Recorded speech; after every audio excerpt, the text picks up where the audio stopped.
না না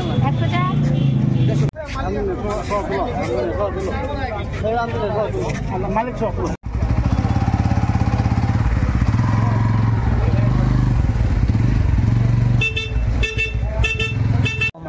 মানুষের কাছে পয়সা কম।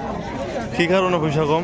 কি কারণ তো আমরা কইতে পারতাম না, কারণ মূর্তি বেচতেছে হাতাছে মূর্তিটা বেতনের যে গতবার যে রেট পাইছি সেটা একটু বেশি পাবো না কথা। জিনিসপত্র যে দাম আমরা সাজানো কিনতে গেলে যে দাম লাগে এই দামে আমরা মানে বেচতে পারতেছি না।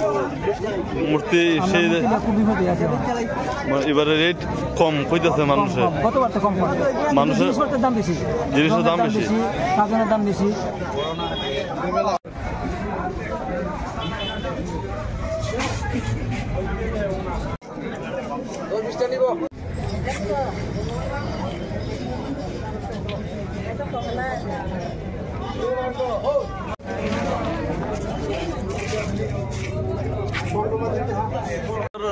মূর্তির চাহিদা কিরকম?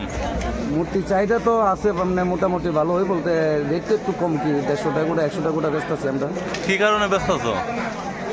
অনেক মানুষের হাতে কি টাকা পয়সা নাই নাকি কি বুঝতাম, অনেক কিতাব হইতাম মন তো আইলে গালে টাকা নাই, এমনি পূজা করতাম, এত দাম কিতা মূর্তির দাম কিতা এত। আচ্ছা, তো মানুষের হাতে, তার মানে মানুষের হাতে টাকা পয়সা নাই এবার? তো এরকমই বোঝা যাইতেছে, টাকা পয়সা তো একটু কমই। গত বছরের তুলনায় এই বছরের বাজারের মূল্য রেট কিরকম, বেশি না কম? তো আজকে তাহলে বুঝতেছি, মানে আজকে তো মানে গত বছর থেকে একটু কমই লাগতেছে। রেট কম না বেশি? রেটটা একটু কম, মূর্তির দাম কম কইতাছে। আপনারা জিনিসের পত্র দাম বেশি না কম? জিনিসপত্র তো দাম বেশি। কিরকম বেশি? তো গতবার থেকে এবার প্রায় যেমন মোটর কিনছিলাম গতবার ধরনের 10 টাকা, এবার তো 2-3 টাকা বাড়ছে। সব জিনিসের দাম বাড়ছে? সব জিনিসের দাম বাড়ছে। আপনার নাম? আমার নাম সুজিত চন্দ্রপাল। এই জায়গাটার নাম? চেবরি বাজার। আপনি কত বছর ধরে মূর্তি ব্যবসা করেন? আমি তো প্রায় 20 বছর।